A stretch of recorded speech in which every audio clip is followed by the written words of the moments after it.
Le détour inattendu. Amira marchait toujours d'un pas pressé dans les rues dorées de son quartier, les yeux fixés sur ses livres ou son téléphone.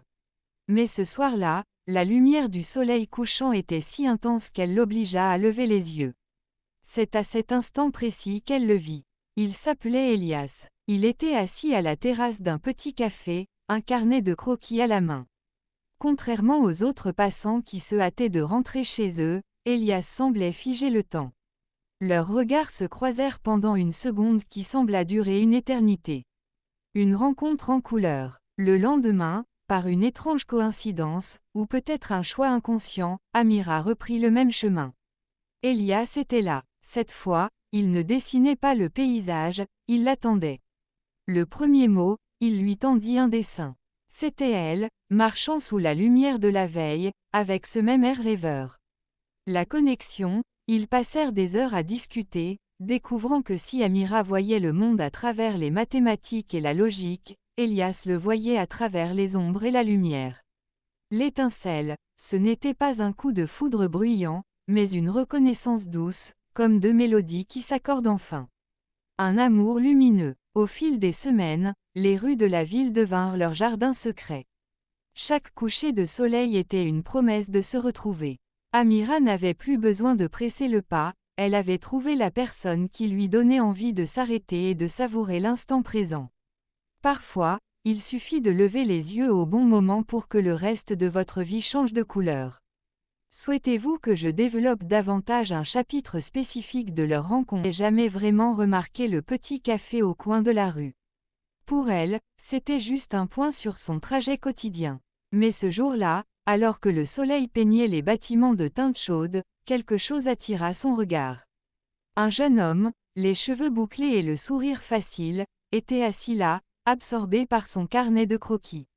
Il levait les yeux juste au moment où Amira passait, un sourire discret aux lèvres.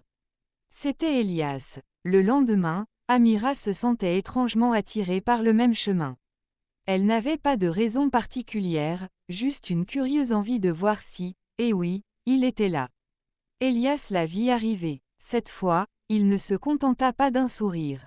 Il lui fit signe d'approcher, le cœur battant d'excitation.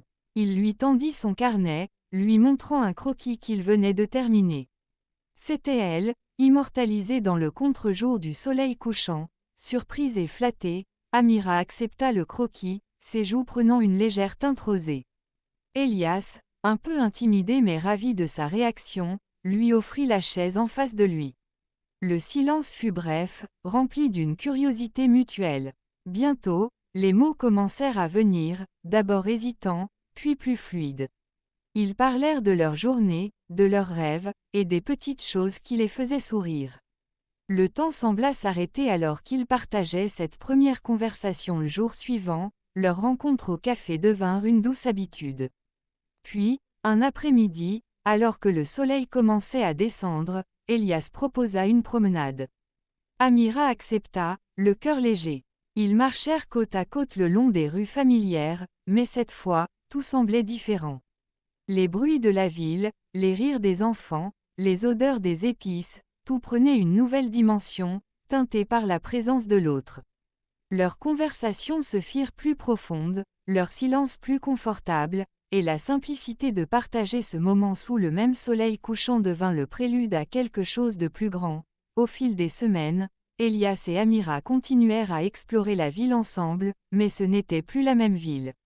Chaque ruelle, chaque marché, chaque recoin qu'Amira avait toujours pris pour acquis, prenait une nouvelle vie sous les yeux d'Elias. Il lui montrait les détails architecturaux qu'elle n'avait jamais remarqués, les jeux de lumière sur les façades, la beauté d'une simple fleur poussant à travers les pavés. Amira, à son tour, partageait avec lui ses connaissances du monde, ses réflexions sur l'univers et les histoires des gens qui vivaient autour d'eux. Leur monde, si différent au début, s'entremêlait, enrichissant leurs perspectives mutuelles. Ils marchaient main dans la main, absorbés par leur conversation et la magie de l'instant, leur rencontre quotidienne était devenue le point culminant de leur journée. Chaque soir, sous le ciel flamboyant, ils se retrouvaient, la joie et l'impatience éclairant leurs visages. Ce soir-là, alors que le soleil se couchait, Peignant le ciel de nuances d'orange et de violet, Amira sentit son cœur battre un rythme particulier. Elle regarda Elias, ses yeux brillants, et sut que ce n'était pas seulement le soleil qui rendait ce moment si lumineux. C'était la promesse d'un avenir partagé.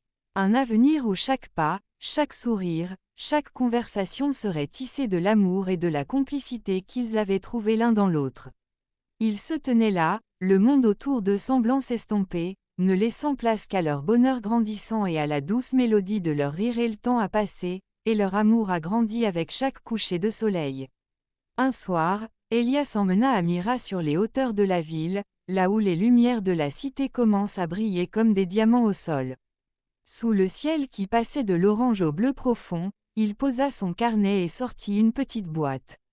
D'une voix douce mais assurée, il lui demanda de partager tous les futurs couchers de soleil à ses côtés. Amira, les yeux brillants d'une émotion pure, accepta sans hésiter.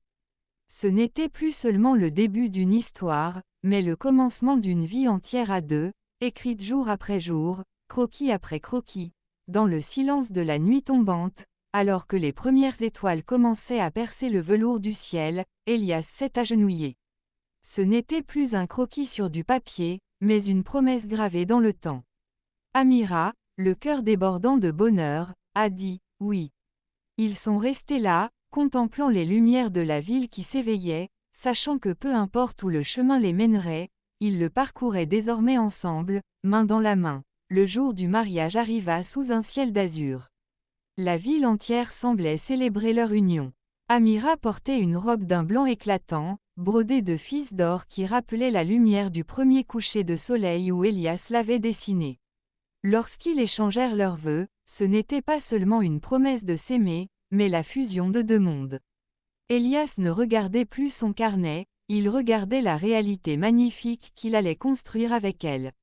Amira ne marchait plus seule d'un pas pressé, elle avançait sereinement, la main dans celle de l'homme qui avait appris à son cœur à s'arrêter pour admirer la beauté de la vie. Ils sortirent sous une pluie de pétales, entourés de leurs familles et amis, prêts à transformer chaque jour futur en un nouveau chef-d'œuvre. Épilogue, des années plus tard. Le petit café au coin de la rue est toujours là. Parfois, on y voit un couple plus mûr, assis à la même table. Il y a maintenant un petit garçon qui court entre les chaises avec un crayon à la main, et une petite fille qui observe le monde avec les yeux curieux de sa mère. L'amour d'Amira et Elias est devenu une légende discrète du quartier, l'histoire de deux inconnus qu'un simple rayon de soleil et un carnet de dessins ont liés pour l'éternité. Fin. Le plus beau dessin d'Elias ne fut jamais sur papier, mais dans le sourire quotidien d'Amira.